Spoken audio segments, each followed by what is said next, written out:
These are my favorite, girl. If I was going to make a movie about this one, it would be the Methodist Circuit Riders. Get this. Horseback preachers. Hot. Right. Exactly. They're just out there loving Jesus, riding rough on the trail. Raw dogging trying to convert these cowboys. Yeah. Hell yeah. Hell yeah. Methodists. I try to convert cowboys all the time. History, I'd like to follow me down the rabbit hole. History, I'd like to, frankly, I want to know. Hello, and welcome to HILF, History I'd Like to Fuck, where history is a party and everybody's coming. I am your host, Dawn Brody, and it's been too long. Man, this is the first new episode since I took a 6-week summer break, and man, I'm not gonna lie, I missed you. I did, and while you didn't get any new episodes, I was not exactly doing nothing in the HILF realm. Okay, HILF Public School, the live version of this show, continues the first Thursday of every month. And of course, I've been researching and recording, baby. And they're all gems. Bangers. Every single episode. I'm not kidding. I mean, we're going from Billy the Kid to the Gaza Strip and beyond this season. That's going to be so good. Oh, and today we start things off with a simple, nice, easy, non-controversial subject: religion in America. From the Puritans to Joel Osteen's megachurch, man, we're going to walk the twisted path of the church writ large in the United States. And now I know there's lots of faiths practiced in the U.S., of course, but we're going to focus on the dominant one, right? Protestant Christianity, okay? What's the difference between the Quakers and the Shakers? Ever wondered what separates Methodists from Baptists from Seventh-day Adventists, right? Are you, like my guest, Amish curious? Well, this and more on the holy road ahead. And although, listen, I know I try not to give disclaimers, but let me begin by saying that I am aware that this subject is sacred to many, okay? So please bear in mind that I am a historian/comedian, okay? And I can occasionally be a little helpless to a punchline, but I definitely mean no disrespect to anyone. I mean, I will probably be a little disrespectful, but I don't mean you. Okay, so joining me in this HILF is my dear friend, Ryan Ripple, who was last heard by HILF listeners way back over 80 episodes ago on the history of the F word. We discussed the history of cursing in English and other languages, and we had a fucking blast. We have saved you a seat, my child, at the altar of my kitchen table. Let's get started. Pew, pew, pew, pew. From the history of the F word to religion is really like, I feel like that's kind of my story. That's very on brand for me. Your autobiography could be Ryan Ripple from F word to religious history. Yeah. To F word to giving the middle finger to religion. I'm so she's not going to be offensive. I might. I'm so excited to introduce you. Mm-hmm. The guy and my friend, because I love all my guests. Yes. But some of them are strangers to me. Some I meet for the first time walking up my driveway. Some mom, my sisters, but you are my buddy. Can confirm. You're my first friend in Los Angeles. Mm-hmm. Still buds. Still buds. You came to the hospital when I had my baby. You held my little baby in your arms. Mm-hmm. My water did not break in your Prius. No. But you were ready for it. We were really scared about it. Thought it looked like it did in the movies. Turns out it doesn't. No, they had to pop my water for me, which was exhilarating. Sounds hot. I can see how it could sound hot. Sounds hot. I mean, technically, you're like going up in your vagina and then water goes everywhere. Isn't that kind of great? And you're like, yeah. Well, depends on what you're into. Which is not what you're into. You're not into vaginas at all. No, no, not at all. Can you tell our listeners what qualifies you as not just gay, but a triple gold star gay? Double gold star. Double gold star. I don't know what would be triple. We'll have to think about that. Never nursed. Double gold stars. Double gold star would mean that I have never interacted with a vagina romantically in person. Have you interacted with a vagina Platonically? Platonically from a distance? Well, I just mean like, have you like high five? I guess no. I guess platonically either. No. No. And my mother also had a C-section, so I didn't come out of a vagina either. Never came in one, never came out of one. That's my motto. Wow. Do you think it contributed to your gayness or is simply coincidental? You know, that's a nurture versus nature question that I'm sure we'll touch on, and you know, we'll talk about the hands of God in this episode. Who knows? Who knows? Nobody can say. I think Britney Spears is more to blame than my lack of interaction with a vagina for turning me gay. Pretty sure. Lucky. Yeah, I think she's the reason. Okay. Does she know that? I mean, I literally tagged her in I unprivated my Instagram account and tagged her in multiple stories because I was celebrating the 25th anniversary of the Oops, I Did It Again album, which was extremely formative to me. I mean, I'm telling you, I remember I was 13. I went to Walmart the night before at midnight. Remember when we did that? I do.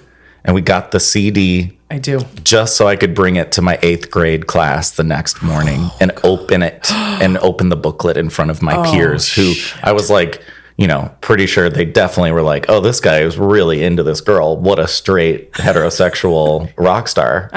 And was that their impression at the time? I honestly don't. I was so excited about it. I think I was impervious to anybody that kind of raised an eyebrow. I really was that excited about it. I believe it. So I made like a 10-story post, like posting all of my favorite memories of that era for her. Because I sat third row center at the tour. I remember that. I remember like the SNL performances, the famous VMA performance where she's in the flesh-colored thing. She has the suit and takes it off. It's in the flesh-colored thing. I mean, I literally remember where I was when I saw that performance. So it was that formative. So I made a bunch of posts about it and I unprivated my account and I tagged her. Yeah. I don't know why. And then after I did, I was like, do I want to hear from Britney Spears? Right? Would you want to hear? And then I was like, actually, I think I'd be a little scared. Yeah. If she was like, hey, what's up? Let's have brunch. Yeah. I'd be like, oh, I'm a little, maybe not. How generally do you interpret our friend Britney's present state of affairs? I mean, I think she's, you know, with like the conservatorship conversation, it feels weird. It's like, I don't know. I feel like she needs help. But I mean, if people argue that she needs to be in a conservatorship, then so does Kanye West, because he's also certifiably insane. Sure. You know what I'm saying? Yeah, she dances with knives on Instagram, but I'm like, have you been on Instagram? Yeah. Yeah. She seems fine. She seems happy. Does it seem like she should be more medicated? Yeah. But that's not my choice. Sure. Do I want her to babysit for me? Probably not. Probably not. I love you to death. Love you to death.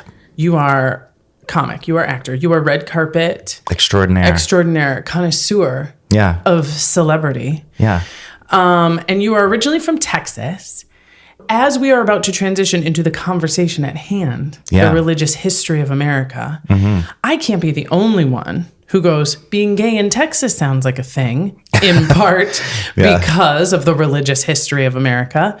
What is your general broad strokes relationship with organized religion in America? Well, I'll start by saying, since you said you were not going to be, and this is not disrespectful to people who believe what you want. And I have no problem with that. But one of my favorite quotes that I think is attributed to, is it Diderot? Is that how you say it? Diderot? I don't know. I think it's generally attributed to Diderot, where he says, when the last king is strangled with the entrails of the last priest, man will finally be free, or something like that. Sure. I'm paraphrasing, but that's generally what he's saying. And I do agree. I believe that organized religion is like the root of all of our problems in general. Because religion is, I do consider myself a spiritual person. I believe in a higher power. I believe in a personal relationship with a higher power. And I believe that the man that walked the earth, whose name was Jesus, said some really great things about not judging, welcoming immigrants, about he was put to death because he freaked out in a temple because he saw that they were, they were selling, buying and selling stuff, and was telling them that it shouldn't, the church shouldn't be making money. Right. And he freaked out and flipped tables at the temple. And that's eventually what got him crucified. Sure. So I agree I love the plight of the man who was Jesus that walked the earth. You see him as a historical figure. Yeah, who said some a great pretty spiritual guide. It sounds like I've been tits deep in these Christian denominations for a couple of weeks now. If I was to describe you, I would say you're probably a deist, which kind of describes me, which is kind of the general philosophy and religion of the founding fathers. Ooh. Because the church that when I was very young, and again, all the props, I gave all the props to my parents in the last episode that I was on. I'm the luckiest kid in the world. And when my parents took me I still remember my mom, when I went to church, she would say, you're only coming to church with us because you're too young to leave at home by yourself, but you have to come with us. But just remember that just because the preacher says it doesn't mean it's true. Listen with your heart, follow with your heart. And if there's something that doesn't sound right to you or doesn't ring true in your heart, go and research it yourself and find your truth. See what's true for you. Preach, Laura Ripple. Preach, Laura Ripple. And the church that we went to was called the Unity Church of Dallas, Unity Church of Christianity. Probably a Unitarian. But it wasn't Unitarian, because Unitarians are different. Unitarians believe in aliens, which is not weird anymore. I mean, we've confirmed they are real. They must have been onto something. But specifically the Unity Church of Christianity, I believe, because there's some out here too, they're all over.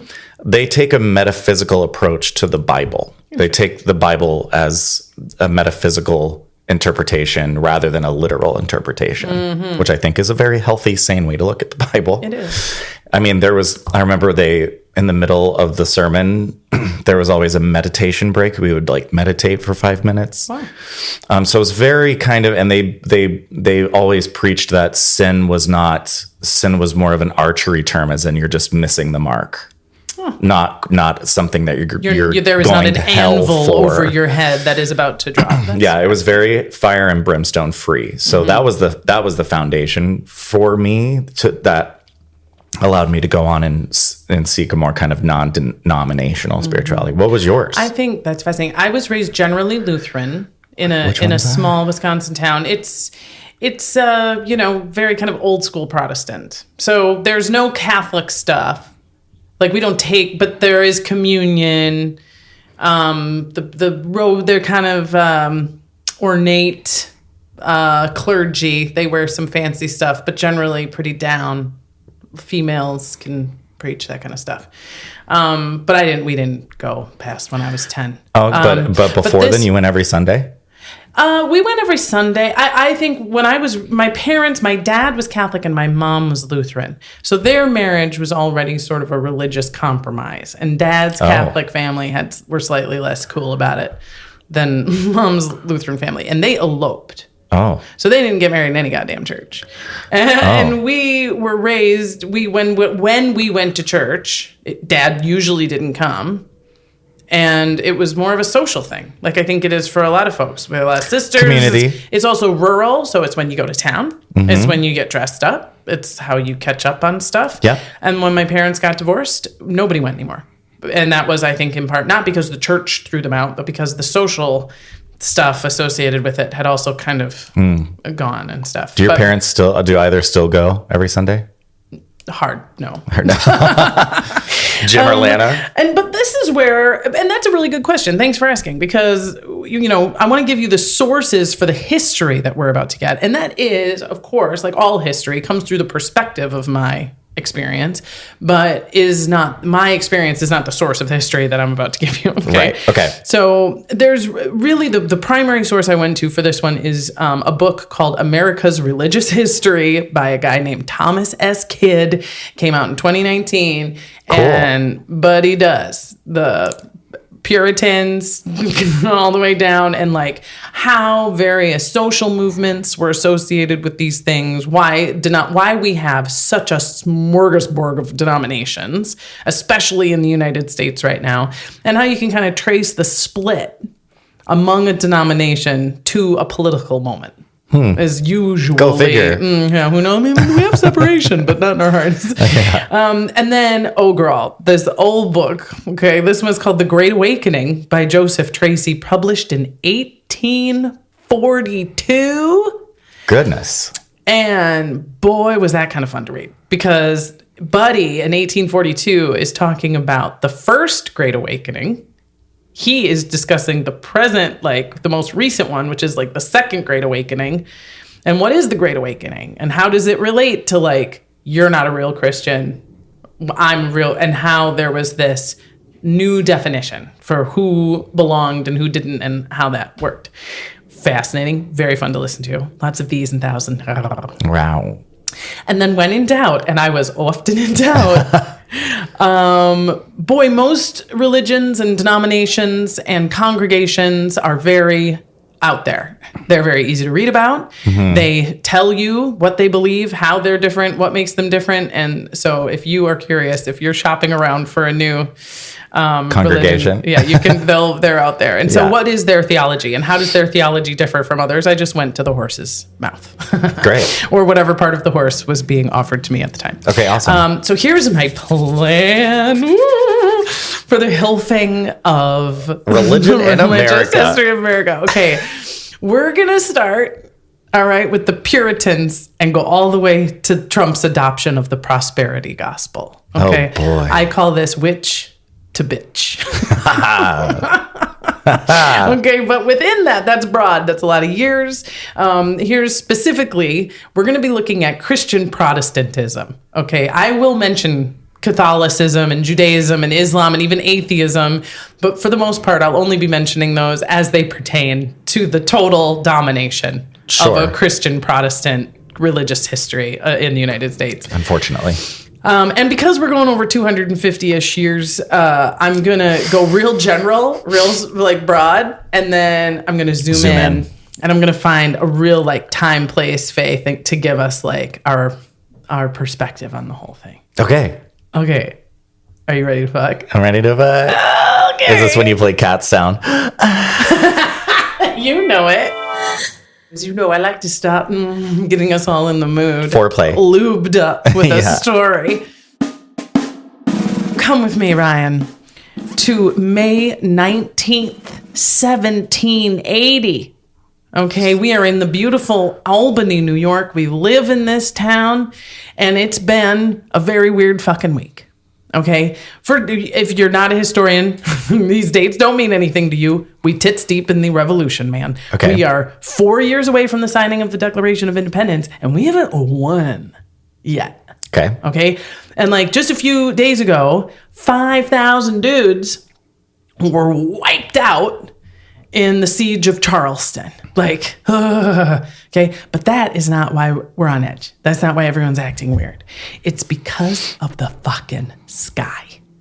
It's dark, and it's like been getting darker every day for days. And the sun just keeps looking more red, and the sky behind it keeps looking more yellow. And on this day, when we woke up, May 19th, it's at high noon, and it's pitch black. People are walking around with candles like it's the middle of the night. The chickens have gone into their roost, and the fucking night frogs and crickets are sounding. Yikes. What the fuck is fucking going on? And people are running house to house. Do you know what's going on? This is crazy. And as we were just thinking, God, this is fucking weird, we start to hear the sound of the Shakers. And we know it's the Shakers because these fucking weirdos have a plot of land right up the road, and they are very visibly strange. Okay. They are, for one thing, their main leader, their highest clergy member is a woman named Ann Lee. And Ann Lee isn't just the leader, she is believed, proclaims to be, and is believed by her followers to be the reincarnation of Jesus Christ. The Messiah is back. Okay? And one of the things with the Messiah being back is that the end is nigh. That's the whole point. They come back. Of course. It's because the end of the world's coming. And if this is the dark sky, red sun. You've read Revelation. You've seen some hard rock music videos. This is Revelation stuff, right? Yeah. And these folks, they have ecstatic dance. They speak in tongues. They believe in faith healing. They are constantly dancing and shrieking. And it would be very exciting, except they're also totally celibate.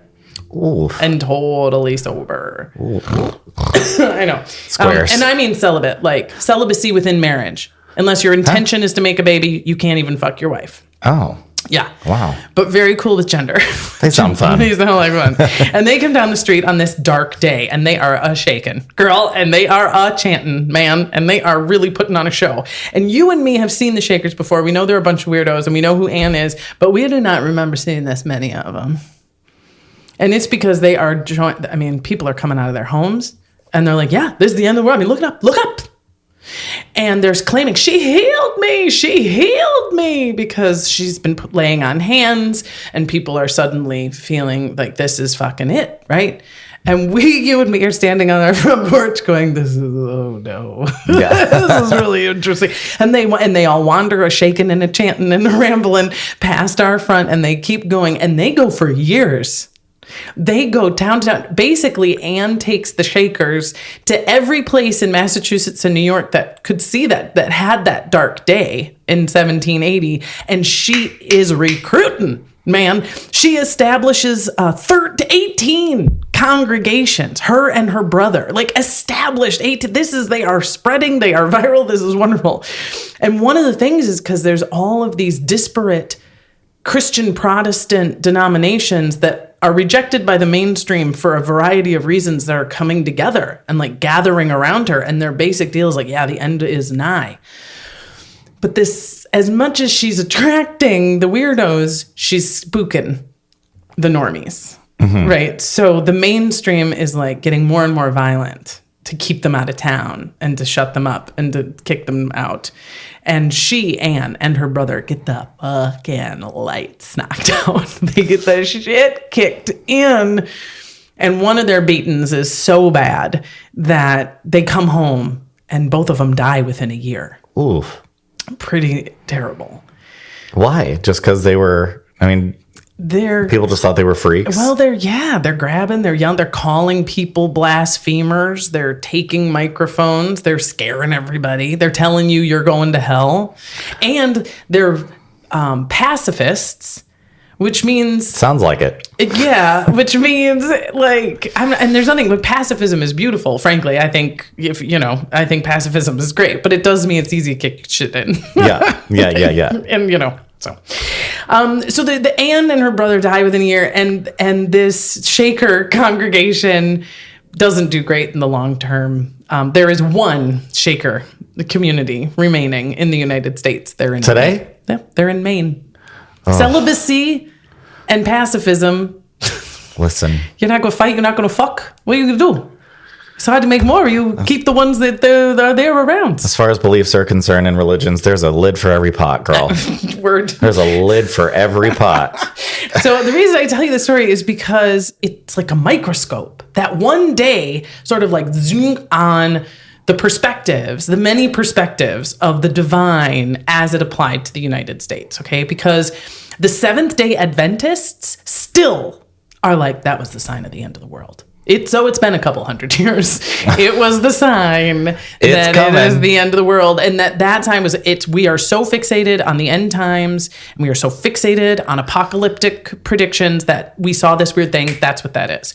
George Washington saw it. He's in the middle of battle. He's still fucking chewing on his wooden teeth, trying to figure out if we're even going to win this fucking war. And he writes in his diary during the dark day, he says, I think there was a fire somewhere, probably.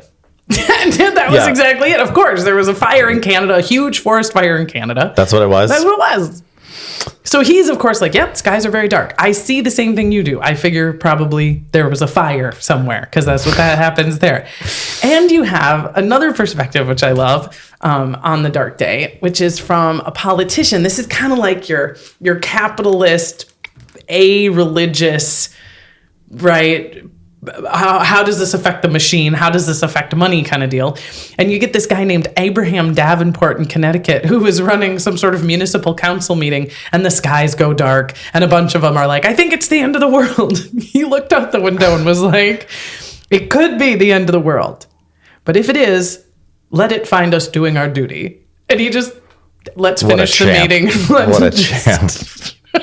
I was like, man. Like with these people, the end of the world coming and still thinking it's coming. And, even like a broken clock is right twice a day. It's kind of like, I know the guy died while he was in the Amazon warehouse, but did anyone clock him out? Yeah. Yeah. Exactly. Let's just make sure that we're figuring it out. And my point is like, when everything's teetering, right? Are we going to be a country? If we are, what kind of country are we going to be? You've got all of these like religious diversions going on. So when something big, a big event happens, doesn't even have to be catastrophic. It's just odd. It can flip the table because it either affirms or dissuades people from something they deeply believed or they were waiting for a sign. So the question I had was like, why were all of these Christian Protestants in 1780 so fucking jumpy? Yeah. Man, like, what was why were they all Protestants? And why are they all so jumpy? And it turns out the answer to that is because of this first Great Awakening. Have you ever heard of a Great Awakening before? Does that term or phrase mean anything in particular to you? I'm forgetting what it was, but I know of the term, yeah. And it's sort of thrown around, like, it's interesting because it's a historical term. There are like 3 Great Awakenings that are like recognized by historians as like these moments of like specific religious revival and conversion. But then like fucking people have used it as like, this is my Great Awakening. And then like a whole series of books called The Great Awakening that are about something that is sort of related but different. So it diffuses the meaning, but they're recognizable spans of historical time, right? And this first Great Awakening started in 1730. And the background on why I think is so rich and so fucking fascinating. Christianity isn't established as a religion and the official religion of Rome. Do you know when? No. 300 AD. Do you know by whom? I think I just saw this on History's Greatest Mysteries. Oh. Was it Constantine? Oh, yes, it was Constantine. Oh, you get an A+. I feel like as a historian, there's just a few things you know. Like, Constantine established Christianity as the official religion of Rome in 300 AD. Yep. In sort of the same way George Washington was the first president. Like, you just know that. You know what I mean? And so that's like so fun for me that you got that one. Ooh, history buddies. So... And the church evolves and has its various traditions are established over these many hundreds of years, and they certainly are not always unified as a church. Who is the real pope? What side of the Eastern Orthodox and the Byzantine Empire? So it was like there was conflict within the Christian church. Even like when the pope was like had two nations fighting each other, and they both believed he was the right pope. They were disagreeing on just like land, and they were like, okay, who does God want to win? And the pope was like, we're right. Because whoever I say, I'm going to stop getting money probably from the other side.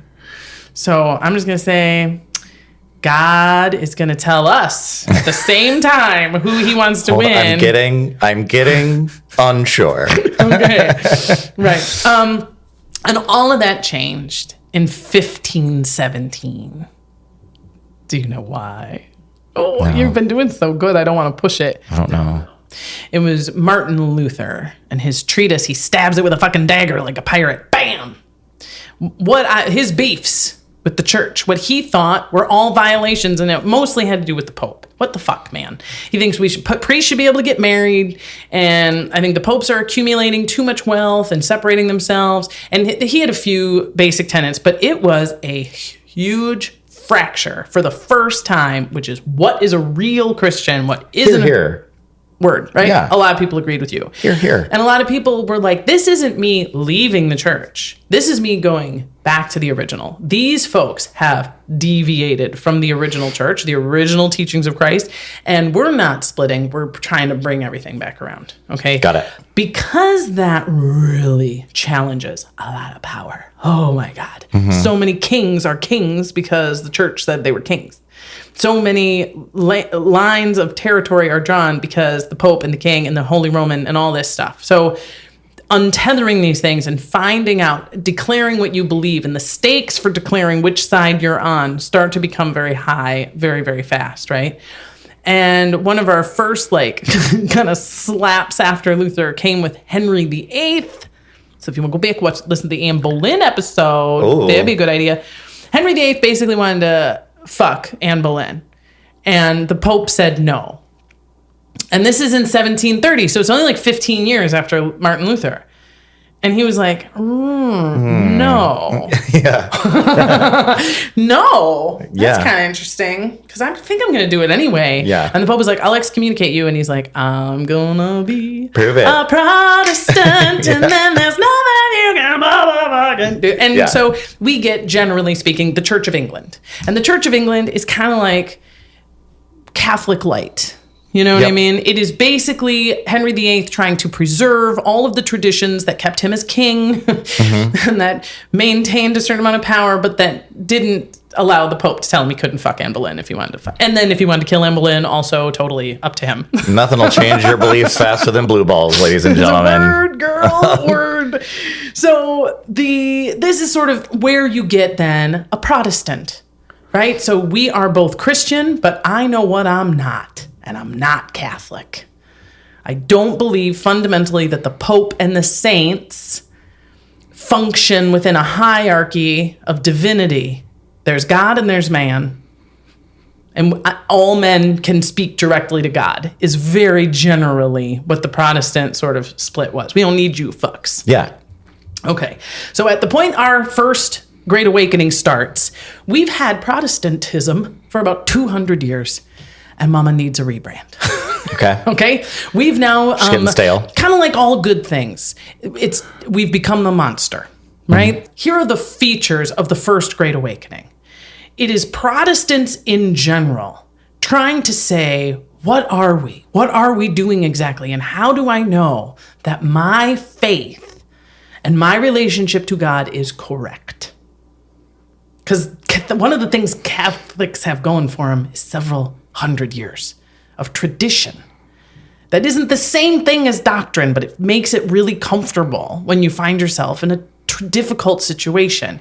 And in all these new situations, I'm making all of these decisions based on the Bible and faith, but I don't know if I'm doing it right, and it's kind of just me, and how do I, right? So there's this new clarification that's sort of demanded. And this Great Awakening is trying to get Protestants and people of the Christian faith in general to adopt a new philosophy of being born again, a conscious baptism. So Christianity up until this point, almost regardless, there's a lot of, in the 1500s, there's some change. But for the most part, all Christians agree you're baptized as a baby, and that's how you get into heaven. Okay, that's your first, because a baby dies before baptism, as we know, they go to hell. And then that became really unsettling for people. So they were like, never mind. Just start doing it right away. Yeah, they don't go to hell, they go to purgatory. Of course. Right, and then we did away with purgatory at some point. But what happens to an unbaptized baby who has never had a chance to commit a sin was one of those questions that they discussed for hundreds of years in these traditional settings about how do we roll with this? You know what I mean? And in any event, the new Protestant was like, baptism should happen when you're an adult, when you make a conscious choice. Whether or not you're ever baptized as a baby is irrelevant to your immortal soul compared to saying and believing, Jesus Christ is the Son of God. I believe he is the way into heaven. I turn my life over to him. You say that, you should say it out loud. It's best if you say it out loud with someone. And then after you say that, you've committed yourself again to the faith of Jesus Christ and being this kind of Christian, then the next thing is changing your life. Stopping drinking, for example, stopping a certain number of sins that you were so subject to, changing, preaching, now becoming an evangelical, sort of a pyramid thing. I converted you, now you convert 5 people, and in this way we get 30 people to God. Yeah.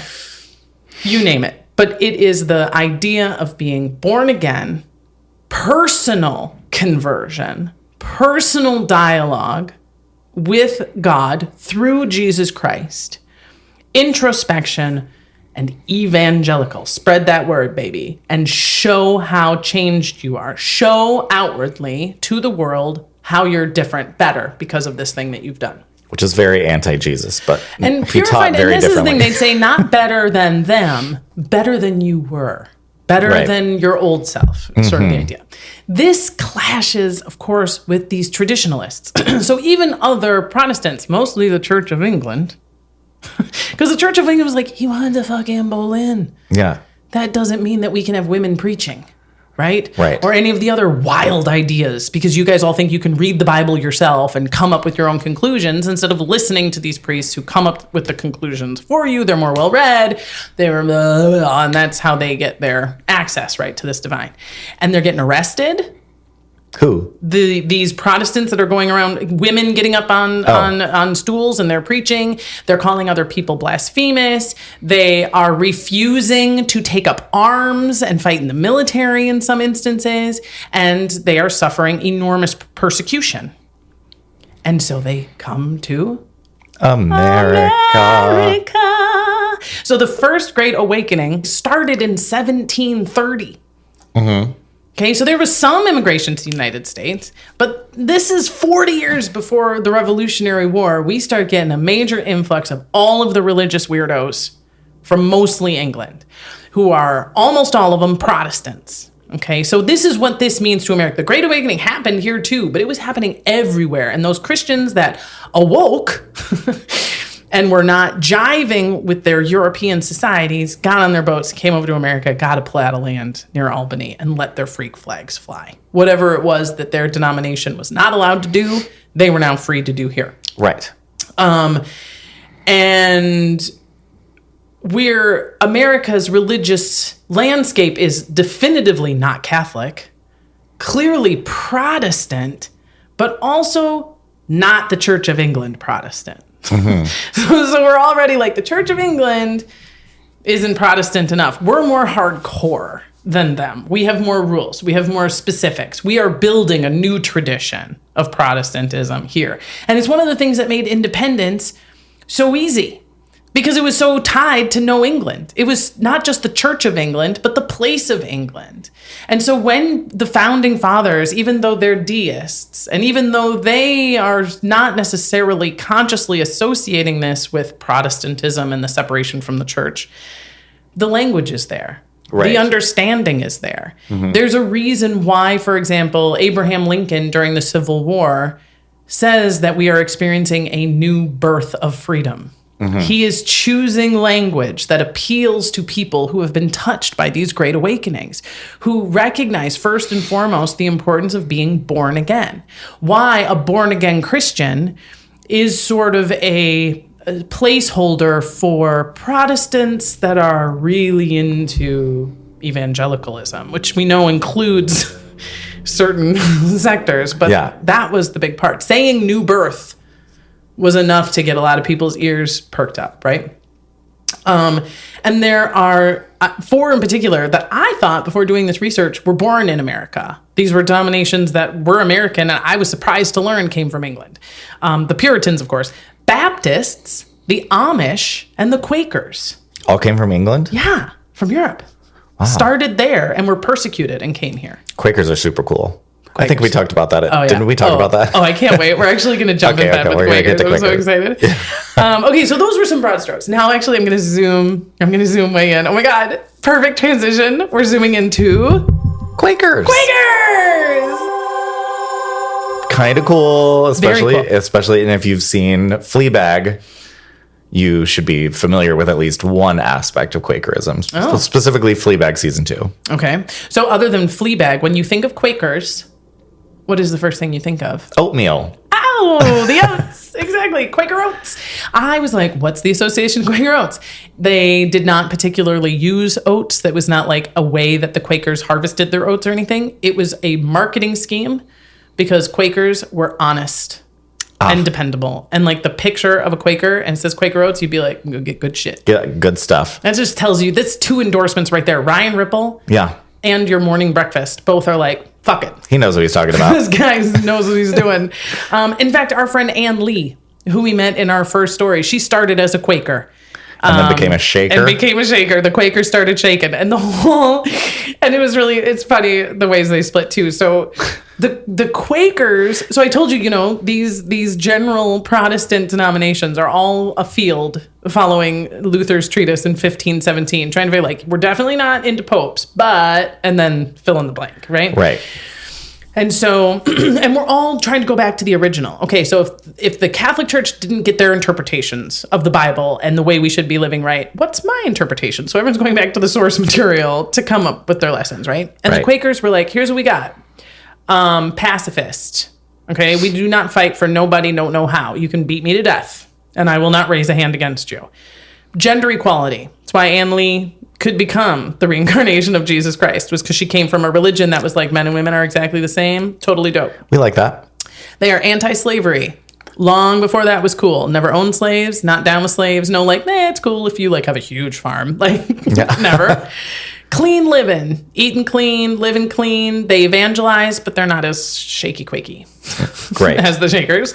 And very key to why the split happened, not celibate in marriage. You can totally fuck your wife just for fun. Hot damn. It is fun. Frankly, it's one of the few really, because we are teetotalers. So great. That's great. Also decentralized. There's no Quaker central authority. Each community kind of makes up their own deal, and they have general tendencies, guidelines they agree on, but nobody tells you if you're a good Quaker or a bad Quaker. You and yours decide that.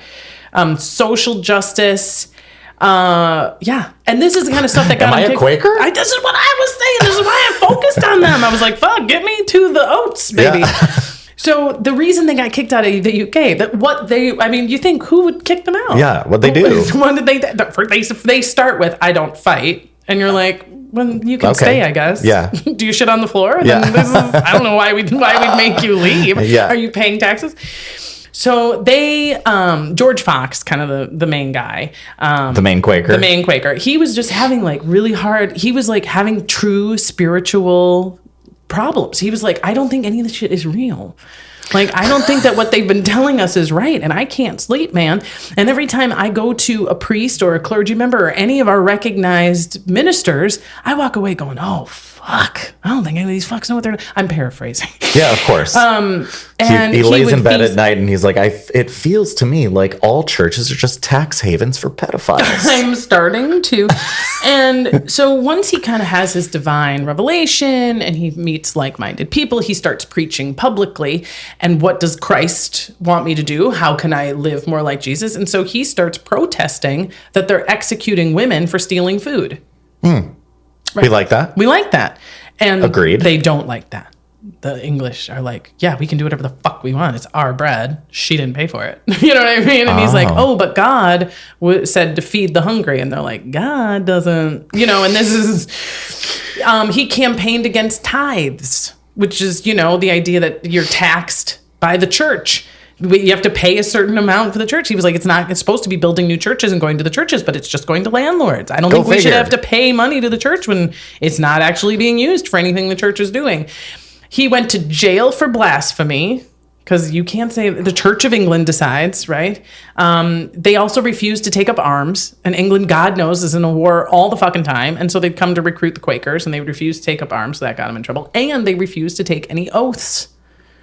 Pledge them. They're like, I pledge myself to no one but God. So that also got them in trouble. So they got on a boat and got over here. Here are my favorite, some famous Quakers. This is your celebrity tip. Oh, okay. James Dean. Cool. Bonnie Raitt. No way. Joan Baez. Judi Dench. Ben Kingsley. David Byrne. What the fuck? And Richard Nixon. you have to throw in a dud. How did I not know? I'm a huge Bonnie Raitt fan. Listen, well, the internet doesn't lie, so it has to be true. Wow. Quaker. And also a huge Judi Dench head. Well, maybe you're a Quaker. Am I a Quaker? What do they think of gay people? Welcome to my favorite Quaker. Ding, ding, ding. Welcome to my favorite Quaker. Okay. Of all the great Quakers, here's my favorite. Freddie Mercury. Their name, Okay. Public Universal Friend. What? Public Universal Friend. This individual was born as Jemima Wilkinson in 1752. Okay. She walked around, she preached, she was from Rhode Island, she was a Quaker, she had two Quaker parents, and she suffers a severe illness in 1776. Says she dies, is reanimated after her death into a genderless evangelist, henceforth known as Public Universal Friend. Puff. She uses non-gendered pronouns. She uses they, them, and thee, Whoa. thou before it was cool. She didn't even want to go by her original birth name. She wore androgynous clothes. Wow. And she walked around the northeastern United States. She had a ton of fucking followers. And they were known as the Society of Universal Friends. Softs and Puff. P-U-F. She's a puff. She's a puff. And it stands what universal friend? Public. Public Universal Friend. Public Universal Friend. And she was non-binary. They were in what year? non-binary. She was born they in were non-binary. She was born in 1752. Jeez. They declared themselves Public Universal Friend in 1776, and I do not have their death date. Can you believe it? And the Quakers were like this. Hell yeah. Cool. They were not shunned. They were not imprisoned. They were not sidelined. And when they built their giant congregation, the Quakers brought over some nice dinner rolls and were like, welcome to the group, buddy. Yeah. I love that. I know. It's amazing. And they say that they survived, like, of all the, because a lot of denominations died out, like the Shakers, you know. And they say that part of the reason why Quakers have always done so well is in part because they are decentralized and they're very flexible. And they tend to look and discuss how to handle an issue. Like when the WWJD, What Would Jesus Do? That's a Quaker thing. And it wasn't about personal, like, what would Jesus do? What should I do? It was a civics question. When the Quakers were faced with, like, how should we be taxed and where should we build our infrastructure? That was where they originated the what would Jesus do? It was how to tackle civic questions. Now, there were, like, personal questions, or we already know that. Yeah. Interesting. As of today, there's 80,000 Quakers in the US of A. That's not a lot. They're going strong. 80,000? Yeah. That's not a lot. I feel like Judy could do more. Yeah. But also famously, like in the Fleabag episode, season 2, Hot Priest, if you haven't seen it, what are you doing? What is your life? What are your choices? So good. One of the best seasons of television of all time, in my opinion. The Hot Priest takes her to a Quaker meeting. Oh. And she's like, I didn't know that was a thing. And he's like, yeah. And you go in and you sit down and you sit in a circle, if I'm remembering correctly, and you sit in silence until someone feels moved by the spirit to stand up and say something and to say what's heavy on your soul or what you're moved by the spirit to say. And some guy stands up and says something really remarkable, and she gets up and says, I feel like I'd be a worse feminist if I had bigger boobs. Yeah, well, and that is one of the things with Quakers. They pray in silence. Yes. And that's why the Shakers were like, not us. Not us. We You can't recruit that way. Yeah. Yeah.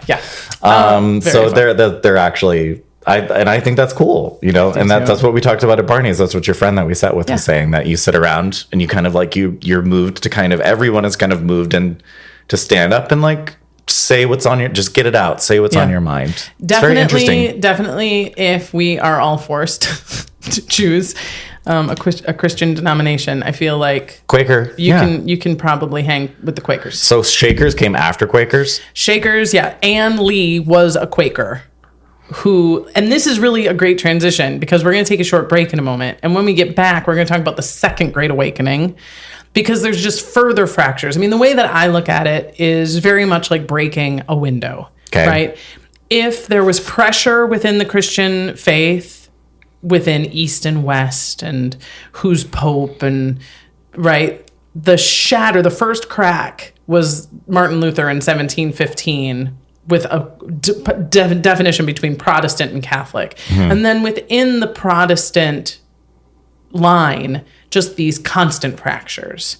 So you can sort of see long tendrils of like the Church of England has a long line and then lots of little diversions that break off of the Church of England, because we do think women should be allowed to preach, but we don't think that you should be allowed to drink. And we do think that you should be able to drive a car, but we don't think that you should ever read it. You know, there's all of these new, any time in human history, and as we've observed, it does keep happening, new questions of what is good, what is wrong, what is right, what makes a good man, what makes a good woman, what makes a good partnership, are changing. And if you define these huge elements of your life by a specific religion, either you need to be flexible or your religion needs to be flexible.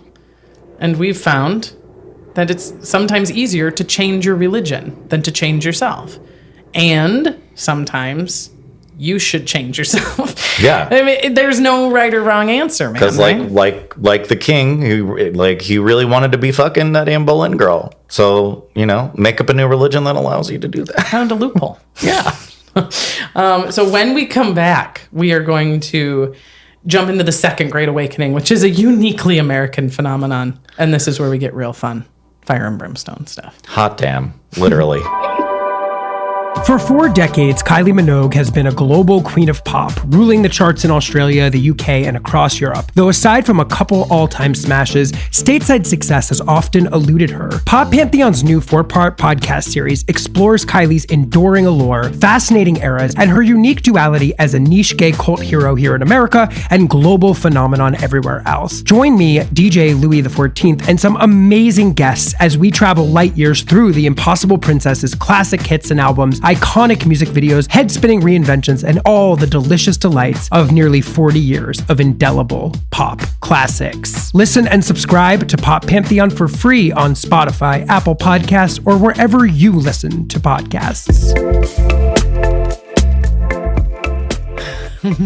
Hey, before we climb back in the pulpit with Ryan, a moment to thank those who always have me on my knees, my patrons. Their generosity helps provide me with the books, subscriptions, and software I need to keep the history coming again and again.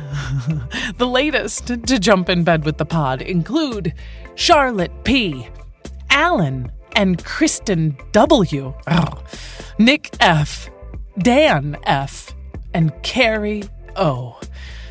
Now, if you want to be counted among their honored ranks, find out more about the live shows, buy HILF merch, and oh so much more, well, head over to patreon.com/HILF podcast or at HILF podcast on all social media. And Follow me, follow me, follow me, follow. Follow me, follow me, follow me, follow. Follow me, follow me, follow me, follow. Follow me, follow me, follow me, follow.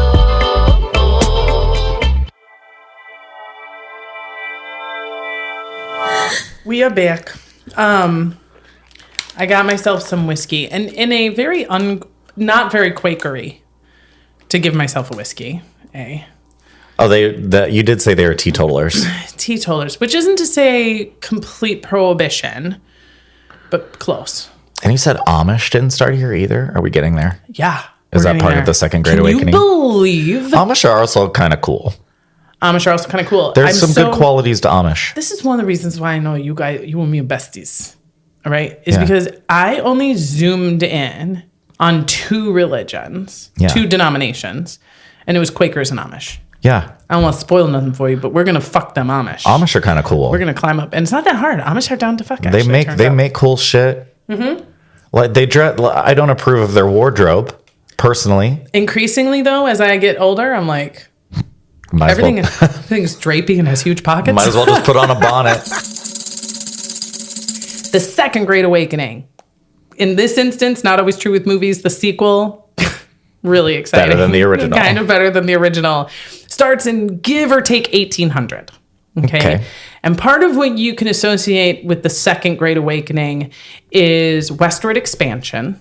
Okay. A very uniquely American phenomenon because it follows our westward expansion. It's like the religious fervor goes with them wagon trains. You know what I mean? Divine providence. Yes.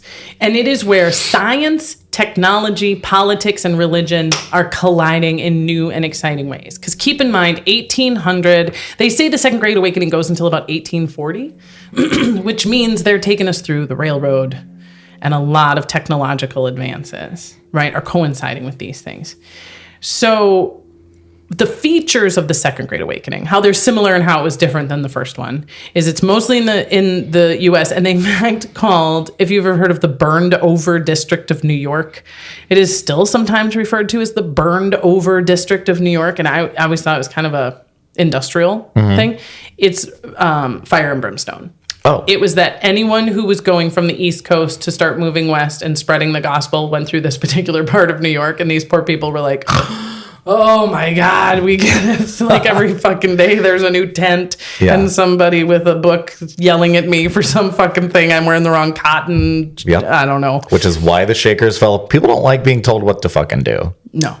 And people don't like it being yelled in their face. They don't like being told they're bad people.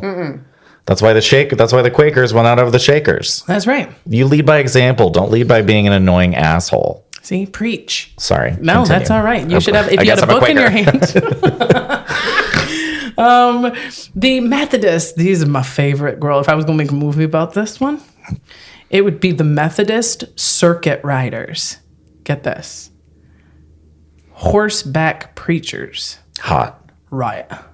Exactly. They're just out there loving Jesus, riding rough on the trail, Raw dogging trying to convert these cowboys. Yeah. Hell yeah. Hell yeah. Methodists. I try to convert cowboys all the time. Who doesn't?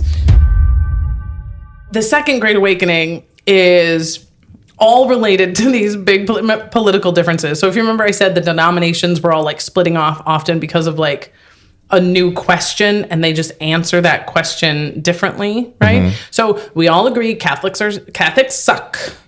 Popes don't talk to God on our behalf. Agreed. Totally agree. And priests should be able to marry.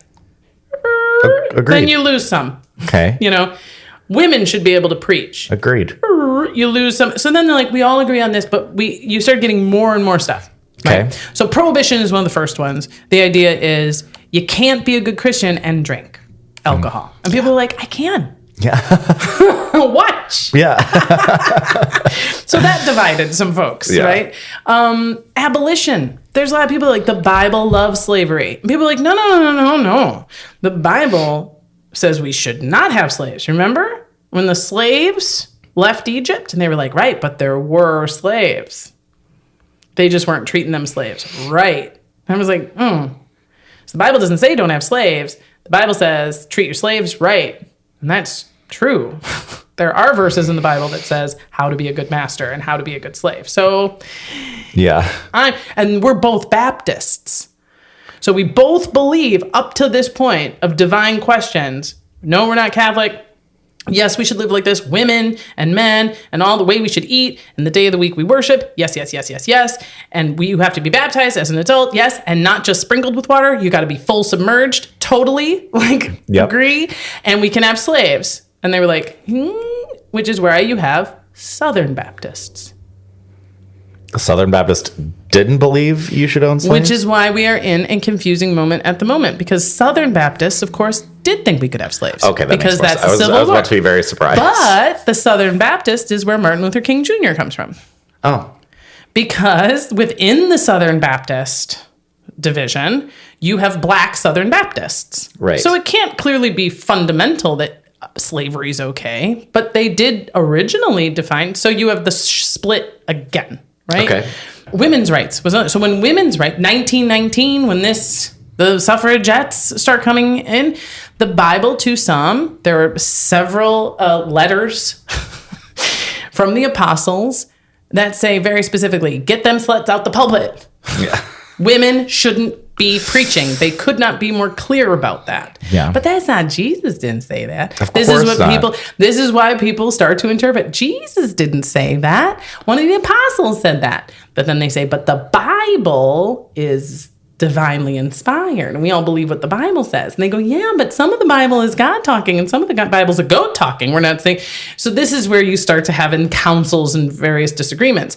So faith leaders are debating whether or not women should be allowed to preach at the same time that the country is debating whether or not women should vote. The idea that an individual wouldn't go home and say, I know you want to vote, dear, but the Bible says no. And you say, but I'm not talking about that. I'm not talking about preaching. Yes, but I am.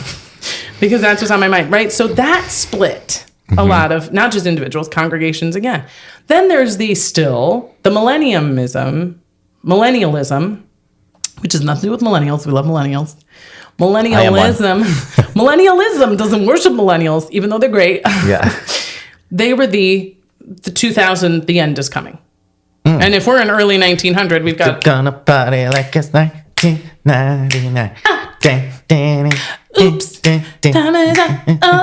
Yeah. So, exactly. They're like, we got 100 years, girl, maybe, to clean all this shit up. But in the year 2000, the world's going to end. We're millennial. And the same thing happened in 1000. That's why the Crusades started around 1000, is because people like, ding, that's when the world's going to end. And so we're awaiting it. And so the millennialists were sort of like, we don't know what the shit to do, but if we don't figure it out, we're all fucked. And they just had like a real burning intensity. There's still a lot of end is nigh people, but as we're only a quarter way through the century and pretty far away from another millennium, I think we've got a few hundred years. Yeah, I think we're good. Deal with them again. Unlike the first Great Awakening, the second Great Awakening is not just reaching out to people of faith, trying to make them better Christians. The second Great Awakening is much more familiar to us, I think, in modern times, which is convert the world. You're so... How do you feel about that, Ryan? I'm sorry, they're just so fucking annoying, just on a real level. It's just so... When you're in people's faces, like, you know, when you become the finger wagger and the, you know, traditional... Listen, Christians, and the, you know, upcoming, the very gaining power movement of the Christian nationalists that have taken the national stage. Take a cue from the Shakers. Didn't go great. People don't like being told what to do. They don't. Like that fucking... Sorry. We'll get there. I love you're on fire, baby. You're fire and brimstone that fucking here. guy in Utah that wants to outlaw porn.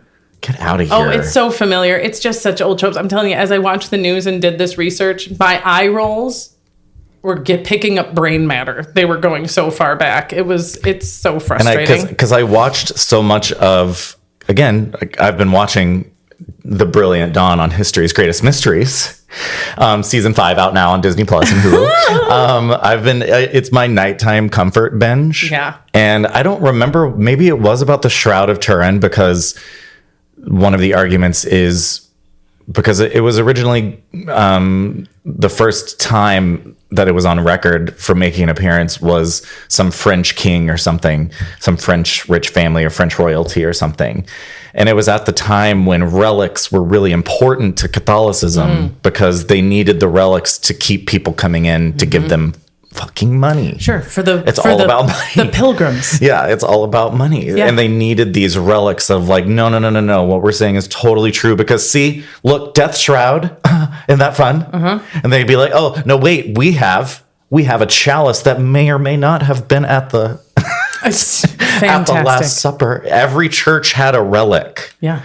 And these relics were, by all accounts, fake. But the church needed it to keep people coming in and keep money, whatever. But one of the episodes was about the Crusades and the French royal left the Shroud of Turin to the French royal, like after it was done with his family, left it as a gift to the Pope. Whoever is currently the Pope at the time owns the Shroud of Turin, not the church. He was Kinda very like specific about when that. Qatar gives you a jet. Exactly. He was very specific. He was like, no. The Vatican does not own the Shroud of Turin. The Pope John Paul gets it. owns the Shroud of Turin. Well, Leo, I guess is the. I think I'm He paraphrasing. cuddles here. with it every night. Exactly. In his little Pope bed. Well, yeah. While he dreams about marriage only being between a man and a woman. For folks who were raised in very religious households, for whom there is nothing unusual about prayer or going to church or watching your parents give money and give power to someone who's not their boss, sometimes not even, like, sometimes younger than them, and they, like, bow before them. It seems very normal. Like, if you're raised that way, like in everything, it's very normal. For many of us who were raised outside of the church, it is ridiculous. It looks like any sci-fi thing. Some religious traditions look to me like Star Trek. Like, they have to touch their little badge to talk to the, and like when I see people with like their ashes on their forehead on Wednesday, I'm not thinking what a dummy for believing in it, but I am like, you have something on your forehead. And then they go, yes, a person wiped it on me because of Jesus. And I get like, I see. Yeah. No, I really don't. It's because this most recent papal conclave that elected the new pope. That was a lot of fun to watch. Didn't feel a lot different to me personally. Ryan Ripple, who does not believe in this kind of, not bullshit. I mean, it is to me, but I don't believe in that kind of thing. It doesn't feel any different to me. It hits me about the same way an NFL draft does. Yeah. And then it happened around the same time. It was kind of fun. You're just picking a new quarterback. Yeah. Can you pick and choose? Take what you like and leave what you don't like, and still be considered one of us? And then you have to answer that question 3 ways, right? To me, are you still one of us? To me, do I still consider you a good Christian even though you're openly gay? Then the second question is, do you consider yourself a good Christian even though you're openly gay? And then the third question is, even if I say yes, and even if you say yes, does God think that's okay? And that seems to be the one that people are like, the kicker. I mean, we both said yes. So I feel like maybe God goes with what we think. And thus it begins the soup of, diffused belief. I don't know. I think you can pick and choose. I think you can pick and choose in religion. I think you can pick and choose with everything. Picking what you like and leaving behind what you don't is a hallmark of Christianity. It is. Well, and really, to be fair, they cherry pick everything. That's and this is kind of what's going on in this Second Great Awakening, is kind of like denominational push across the country. It's kind of a QVC of faith trying to chase all the people to wherever the people are going. So if you are Manifest Destiny, if you are a Native American, we don't really care who you are or why you're here. But have you heard the good news? And I mean my good news, because my good news is now you might have heard their good news, and their good news is pretty good, but my good news, I mean, it's a kind of this constant sales pitch, right? And the conversions are incredible. Apparently 20,000 people over 6 days in just Kentucky converted to Christianity in a way that is measurable. This means that they either signed up, joined a congregation, held hands, said the words. 20,000 people in 6 days in one state. These fucks were spreading the word, man, and people were gobbling it up. There are some churches that during this Second Great Awakening come into being. You and I know them well. For example, the Latter-day Saints. Bam, the Mormons, boom. They come around. They are an American phenomenon. So we talked about the Amish and the Quakers, and some of the people I thought were American born. These guys are not just born in America. They are born Second Great Awakening. 1820, John Smith, the head of Mormon. And he's doing the same thing kind of that Martin Luther was, which is like, I think I'm going to go back to the original. Like, we all started at the original and we've deviated. I'm going to go back to the original where we all have a bunch of wives. Kind of Old Testament. Not Jewish, but Old Testament. You know, kind of like whatever he was doing with this pluralistic marriage. The Jehovah's Witnesses come during this time. The 1880s, the first Jehovah's Witnesses emerge under the tutelage of Charles Taze Russell.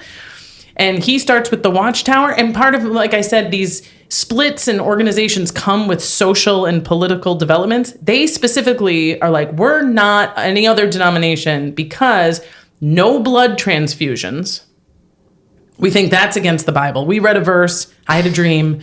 We can do all sorts of shit, but no blood transfusions. And also we don't salute state symbols. That seems fair. Very specific. I know. The Seventh-day Adventists. Okay, around 1883, they were like, we went back and read the Bible, and we looked at our calendar like 6 or 7 times, and we feel like the seventh day is not Sunday. Anyone else? That's fair too. That's one where they're like, if you're really going to kick dirt on someone's feet, the Seventh-day Adventists are like, the Bible says, on the seventh day he rests. The Bible says, keep the Sabbath holy. And the seventh fucking day is Saturday. What the fuck? And everyone was like, nah. Yeah. It really is kind of, no.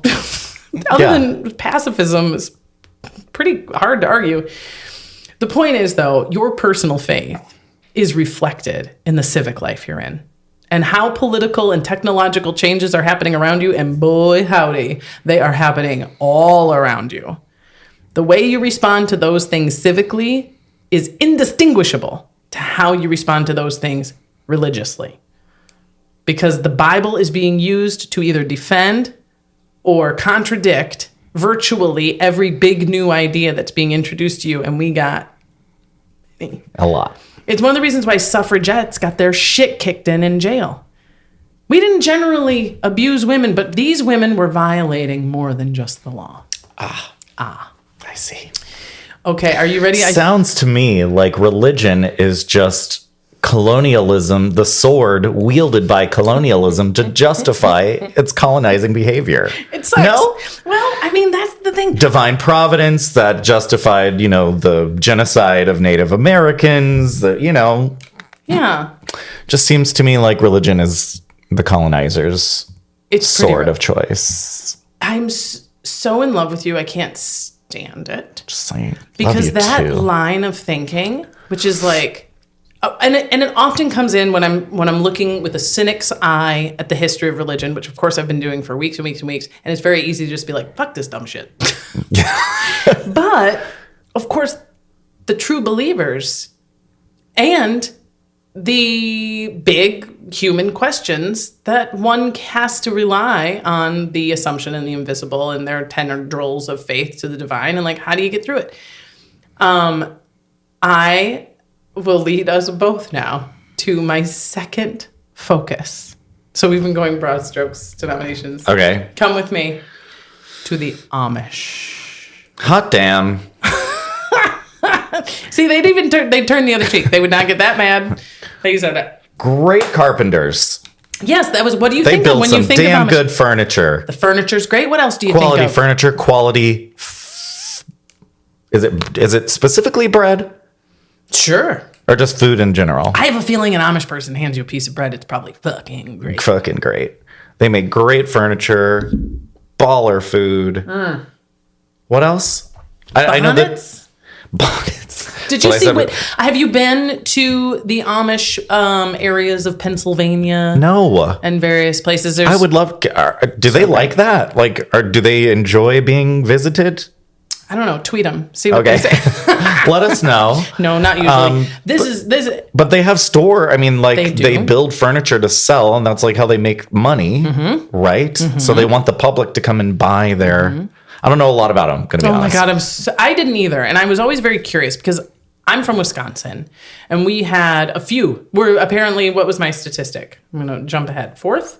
Wisconsin's got the 4th highest percentage of Amish people, and I remember seeing me a buggy every now and again. And you'd go to because I'm rural enough that you'd be in some bumfuck market somewhere, and some bonnets would roll in. And now we didn't have any black people, so this would be the moment that I go, "Mom, look at those people," and she go, "Don't say that." Yeah. And I'd be like, "Look at them; they look like they're from the olden days." And she'd be like, "Don't point at them." Why are they dressed like pilgrims? And then we get in the car, and they'd be like, "These fucking weirdos." Yeah. And they'd sort of fill me in on what was going on, right? Yeah. But the Amish started in Switzerland. What? I know. In 1693. No wonder they're so cool. And so you remember we talked about, Do Amish like gay people? I don't know. No. Oh, okay. No, I would really, I like the Amish and I was going to start strong, but I think that would be, I'd be lying. The Amish started as Anabaptists, and their big deal was just like a lot of other Baptists. Being baptized as a baby ain't the deal. You got to consciously be born again as an adult. As we've agreed, that's one of the main tenets of many Protestant denominations, okay? Mm-hmm. And then you've got the Mennonites, and they are similar, very simple dress, very personally withdrawn. The idea is it's more about the community, anti-individualist, right? Simple dress, no vanity, etc. Well, this guy Jacob Ammon in 1710 is like, Mennonite ain't pure enough. Mennonites ain't shit. Mennonites ain't shit. Menna might, Menna will. And actually, people started calling him Amish. I don't know what the exact translation of Amish is. Is it based on his name? It was a slur. His full name was what now? His name was Jacob Ammon. Ammon, so Amish? Oh, no. Oh, that's interesting. I don't think so. They said it was a slur, that he was being called, maybe. It might have come from his name. Amish. You're Amish. Oh, maybe. Yeah. Huh. But it was a slur. But it was first used as like, oh, you're one of those Amish guys. And he was like, yeah. So they kind of reclaimed the like, I guess, let's see, would it be like? It'd be like gay people making a religion called faggots. Sure. Okay. Sorry. Generally, these guys were like, the Mennonites. Go back and listen to my episode. Relax. They were like, the Mennonites just aren't shunning people for the right stuff. Like, if somebody isn't living right, how do we shun them? This was some of Ammon's like deal with the Mennonites. And his in particular was like, so when we are being persecuted, there are some really good-hearted people who protect us from persecution, even though they don't live the same way we live. Should we shun them?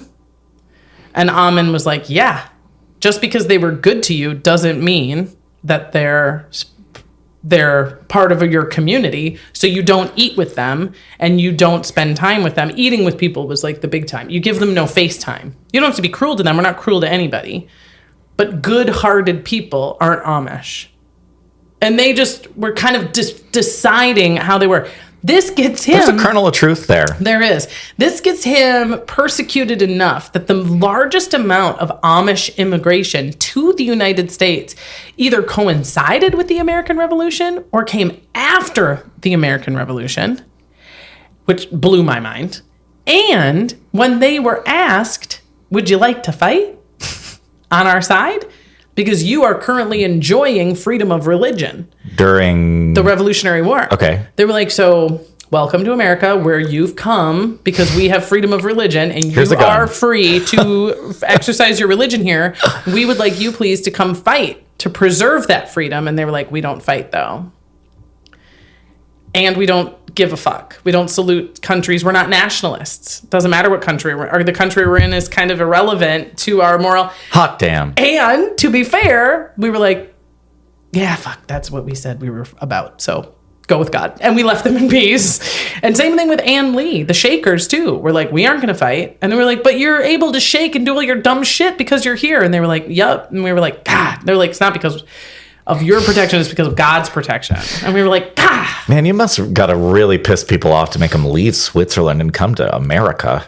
Can you imagine? I mean, 2025 is a different story. Yeah. But they got into Pennsylvania first, then they started moving west with everybody else. But it is one of the reasons why the Amish are an ethnic and religious minority. Huh? Because they all came from Switzerland and they still speak German and they only fuck each other. So, like, you can do genetic testing and find out. Well, that's hard to figure out. Who's Amish? So they're white. What about inbreeding? Well, there's some genetic questions. They got some genetic issues. They test it, and they're actually, this is interesting. There are some Amish who are like, we don't do technology, but you can draw our blood and like find out what you want. We don't care. Just don't use electricity when you do it. Right. And they still speak German in their congregations. There's the old order and the new order, and then there's the really new order, which is actually the creepiest because they're like Amish, but they're really evangelical and they feel like they need to convert anybody. The original Amish are just like, whatever. Just go around with their buggies. They're like, just try not to honk and go around. We don't give a fuck about you. You don't give a fuck about us. Yeah. And really, the Amish were indistinguishable from the Shakers and the Quakers and all of these other sort of English, European-based sort of religious weirdos that were coming over to the end. We don't know what they're into. We just know they're getting land and they're raising their cows and they're doing their thing out there. They didn't seem weird until the Industrial Revolution. Right? I mean, if you look at the thing of Quaker oats, that could be an Amish oats. Yeah, of course. You know they what I looked mean? like pilgrims. So Yeah. I'm sure during They looked pilgrims' pilgrim time, oats. they Sure. looked relatively normal. So when the Context. Industrial Revolution, and that's a long time, it's almost 100 years Yeah. before the Industrial Revolution comes around. And the Amish are like, while the rest of the religions are feeling like they're reckoning with like slavery and suffrage and prohibition, the Amish are like, what are we going to do with the telephone, electricity, and tractors? Which is so smart. Those are the things that really changed our lives. Do you know what I mean? Yeah. The telephone is brought into households in 1877, and they all get together and go, no. And the reason they say no to the telephone is because they are about face-to-face. The power of talking to someone's face, sharing a room with the person you're communicating with is a big deal to them, traditionally. And the phone eliminated that. It made you go too far beyond your known world. They rejected the telephone. Fair. It was only six years later in 1882 that we get electricity. And they were like, no, because electricity moved everyone away from the central table. And a lot of people who loved electricity agreed. They all at night used to gather around the candle. Everyone comes into one room. When the sun goes down, you stop working, and everyone comes together around one light source and shares that light source. You have electricity in every room. How do you know when you stop working? And now everyone's separated. And so they just said no. Similarly with cars in 1886 and radios in 1890 and the tractor in 1892. Keep in mind, all of these huge fucking changes to our everyday way of doing life and work happened within about 12 years. And the Amish were just like, hard pass. Either it stops me from relying on my community. Yeah, I could have a tractor, meaning I wouldn't need to hire 3 guys. But I should hire those 3 guys. I should need to ask my brother to help me build my house. And I not only should I be needed, but I should need other people. And if this machine takes the place of either me or takes the place of the people that I need to get, then it's evil and I shouldn't have it. And that was just kind of how they moved. And then, I know, right? And when I was in how far do you want to take that, brother? Because, you know. And when I looked at 1985, when I'm a kid in Wisconsin, I was like, they got no Family Feud? That's fucking dumb. And I was like, but now in 2025, when I'm like tethered to my phone and worried about my daughter being bullied by AI, I'm like, we should have turned away. Yeah, I was going to say they should have their brains studied, like now that we're in this post-phone world where I think it's very clear now that, like, again, as long as we're, talking about the root of all evil, I think our phones are a huge, we're going to look back in many, many years and be like, ooh, that was a turning point and not good for everybody. Has a lot of good things, but I think it's ruining a lot of things, causing a lot of destruction. Well, and it is really a parallel for almost everything we're talking about. Yeah. Because the Bible says, I'm the source of all knowledge. Right? I mean, the Bible doesn't say that, but people have said this book has all the answers. Right. Okay? Which means I go into that book and come up with an answer you don't agree with. Now what do we do? Yep. And that's kind of what this did. Yeah. So that's why I'd be interested to study their, like, let's look at their brains. Let's study their attention spans. Let's look at their anxiety and depression rates. Let's look at their... You know how much electricity and radio and stuff you'd need to do that? I know. But they said that they were like, take our blood. There's several Amish folk, and they obviously find loopholes, and they aren't all... because they don't have a central authority. They come together as a community. Each Amish community comes together and votes every year on what they're going to do and what they agree. And if they all agree, then they all agree. But they can really debate that, and women are welcomed and vote in those decisions. Here. I keep being worried that I'm going to offend the Amish, and I'm like, they're never going to listen to this. I don't think they're huge podcast fans. They're not. How would they hear it? And here's some of the stuff that, like, they rolled with too. So, like, that seems hard enough. But, like, in early 1900, not only is it really American to be a certain kind of Christian and born again and all this, but also the individual. manifest destiny. I'm special because I'm an American, the nationalism part of it. And they're very like, I don't matter. There goes colonialism wielding that sword They're again. like, I'm just one person. I'm a part of a machine. Without me, the community can and should be able to keep going, but I contribute what I can. And we're just like, and you're the best. And they're like, no. And we don't think about it like that. And we're like, because, boy, we don't understand you. I mean, the bonnets we could get past, but how do you not think you're the best? In World War I, German was banned, which became a problem for them because they're already feeling kind of like weirdos, right? We're in the early 20th century and we are all starting to look very different than everyone else by now. And we're speaking German and we're refusing to fight. And that got kind of tricky. And cars really are amazing. And this is where you get the beachy Amish. They're the ones who like broke off and were like, we can do some stuff. We can have some cars. Good for them. We can do some stuff. World War II was also a tricky time for the Amish because they were drafted, but they were pacifists. So they were allowed to just work in hospitals and do like pacifist non-combat stuff. But it did sure introduce them to a lot of electricity and the city and these girls. So there was quite a... But this is what brought us to Rumspringa. Rumspringa. Have you ever heard of a Rumspringa? Yeah. What is it? It is an Amish tradition because they're like, we get it. We're very different from everyone around us. So in adolescence, in not all, but many Amish communities, when you reach adolescence, you basically have a year to go live in the outside world. Oh. Wear their clothes, watch your MTV, try some of their Four Loko or whatever it is they're serving.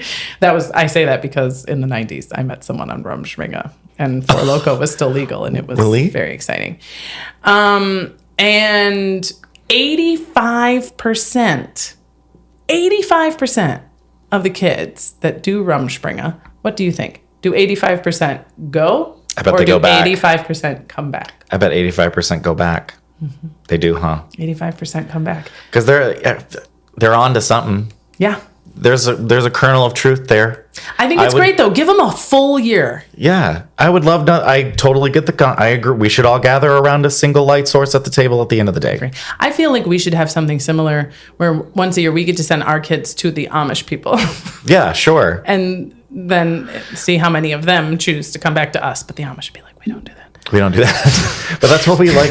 That's what we like about, the religions we've talked about so far, the ones that we enjoy, like the Quakers, pacifist, Amish, pacifist, because religion at its worst, when it's being misused, is just a way to say, I'm right and you're wrong and I'm better than you. And God has told me that I get to take your fucking land and I get to take your fucking rights because my book and my religion says so. Ugh. That's all. It's again just it's colonialism's favorite sword. It's people's favorite way to wield power. It's a very easy, low hanging fruit way to wield power. To say God told me I'm better than you. Mm-hmm. It's very easy since the dawn of time. Since paganism got wiped out of Rome.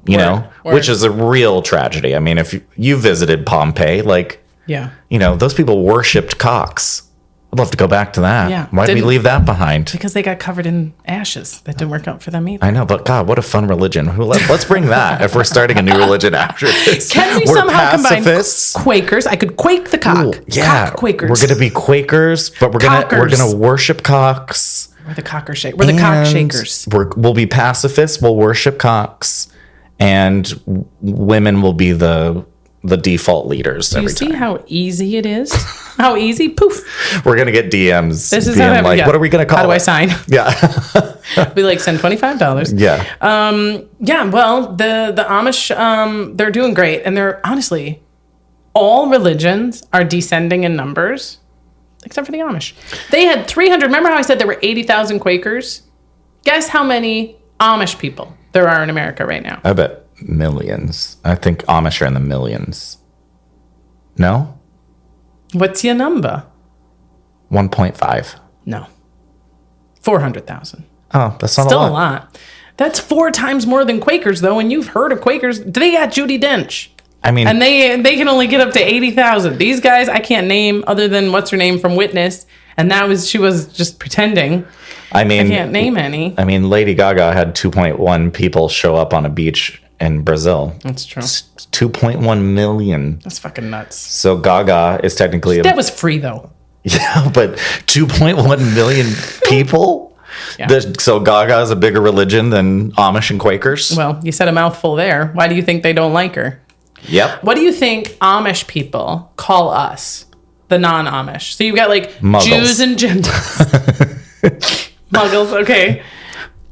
What do you think they call the rest of us? If you're not Amish, what are you? If you're not Amish, you're Nomish.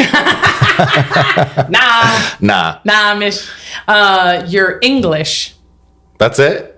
The non-Amish are English, which I find really funny. Is that considered Because you can tell that like when we were like, we're independent, we were all up in our braids about we are not English and we have no kings and that is how we define ourselves. We are not. We are colonial. No more England. Down with England. And they were like, you're all English to us. And we were like, oh, how dare you? How dare you?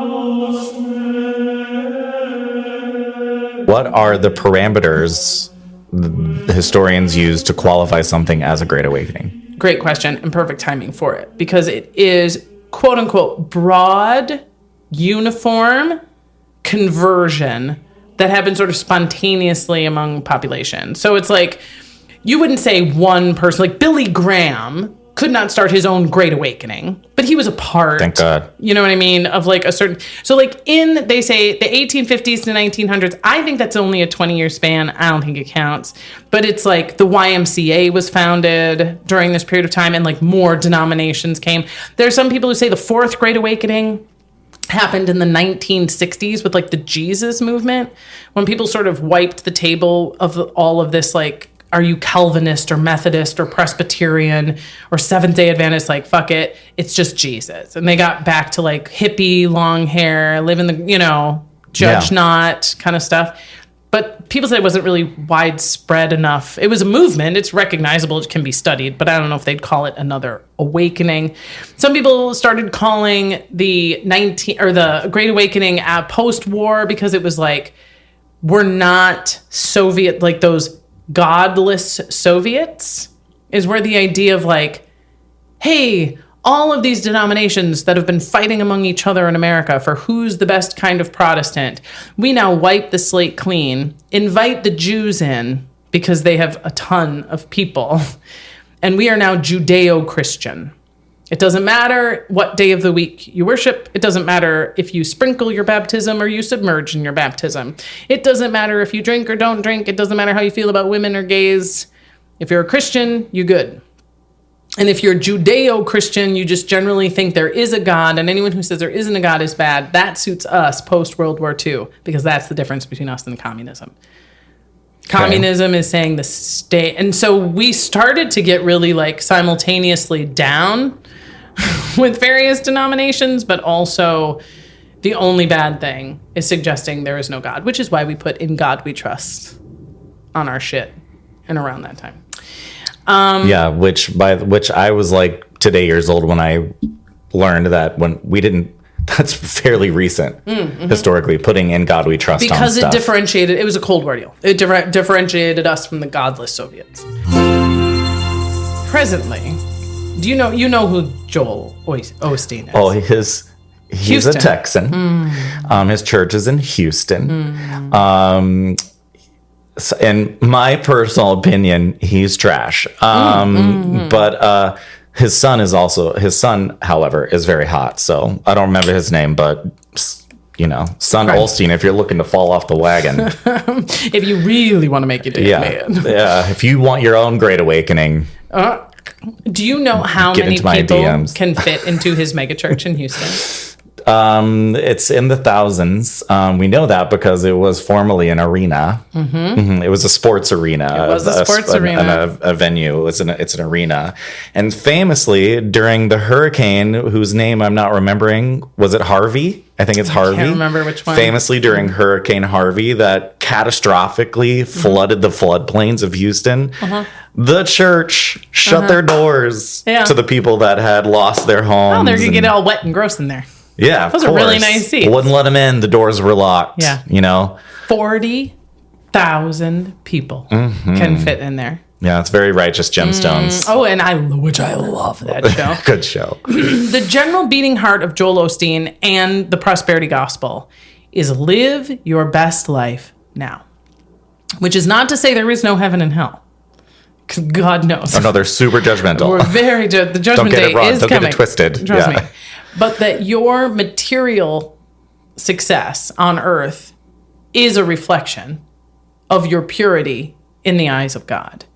Material and especially financial success is seen as evidence of divine grace or favor and blessings. This idea of the prosperity gospel is simultaneously very old and very new, okay? Technically, it started in the 1950s. This post-World War II time I was just talking about, where sort of all the lines blurred between believing in God or not believing in God. And that's the big deal, right?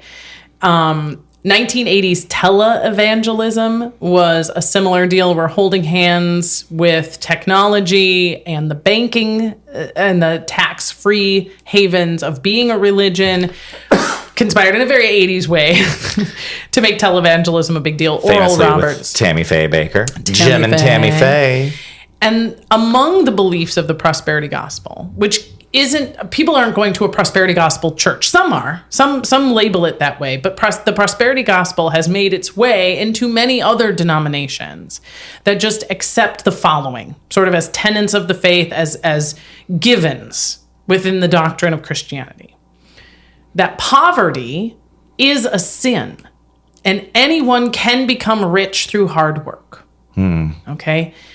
This is also sometimes called masculine Christianity, and the idea is that you can be saved by personal effort, not by divine intervention. God does not give you this gift, you work for it, and if you work hard for it, you get it.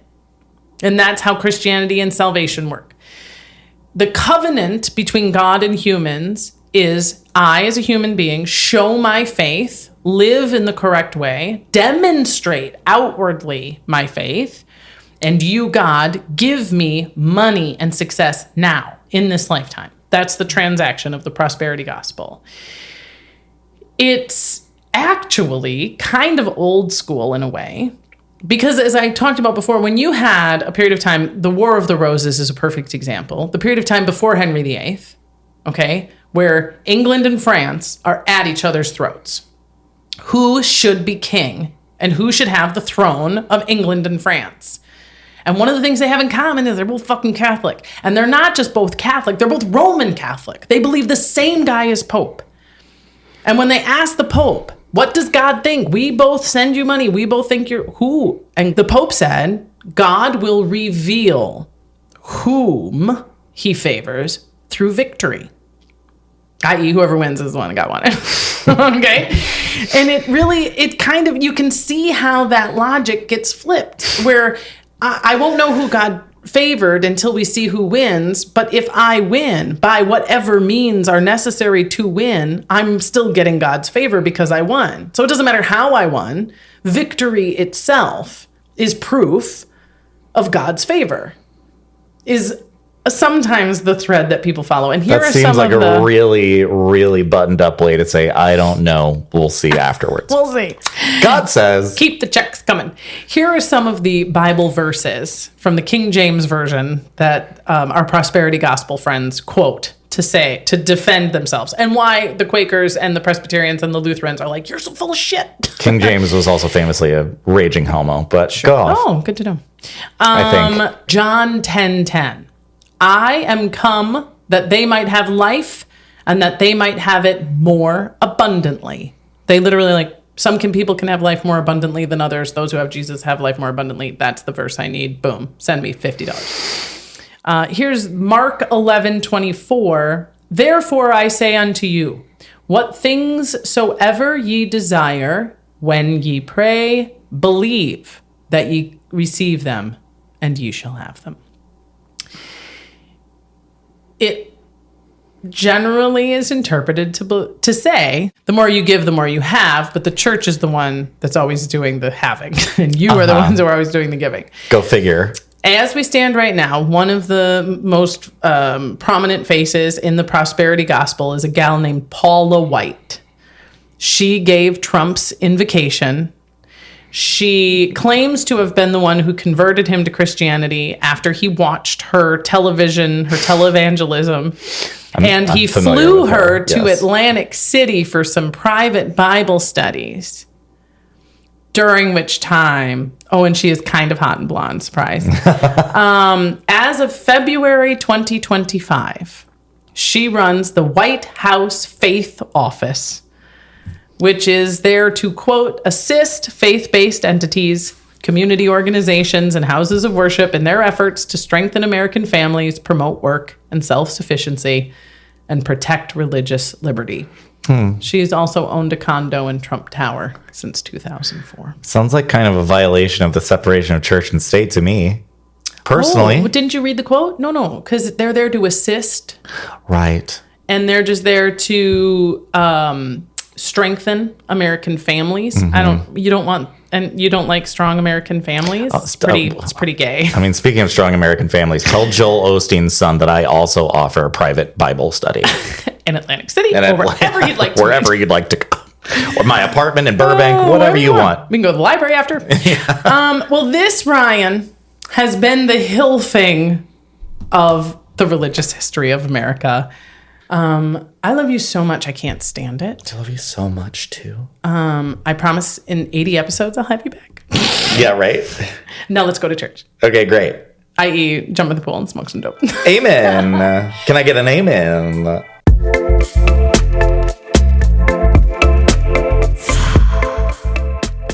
Thanks again to Ryan Ripple. My God, you guys, that was not only fun, it was too much fun. Like, too much. Like, we bullshitted about this stuff for another hour. Okay? I made painful edits.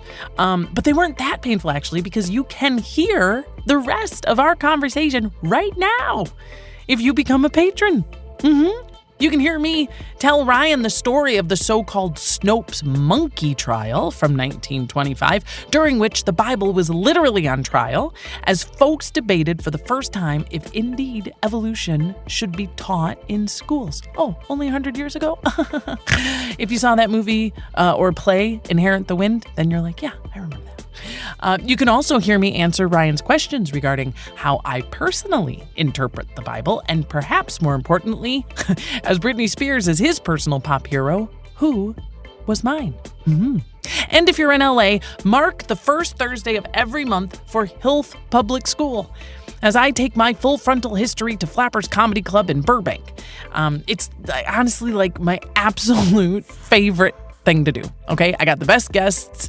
The history is nuts. The audience is amazing. Join us. It's such a blast. You can find tickets in the show notes. And until next time, our theme song was composed and performed by Kat Perkins. Artwork for HILF is designed by Joe Dressel. A reminder that you can find my sources, links to the books, documentaries, and articles I reference in the summary of this episode, or by emailing us, hilfpodcast@gmail.com, or messaging us on social media @hilfpodcast. If you'd like to leave a little cash on the nightstand, I am so grateful. You can find me on Patreon or buy me a coffee. Links to these and more are all in the show notes. This has been HILF, History I'd Like to Fuck with Dawn Brody. I'm Dawn Brody, reminding you that history is a party and everybody's coming.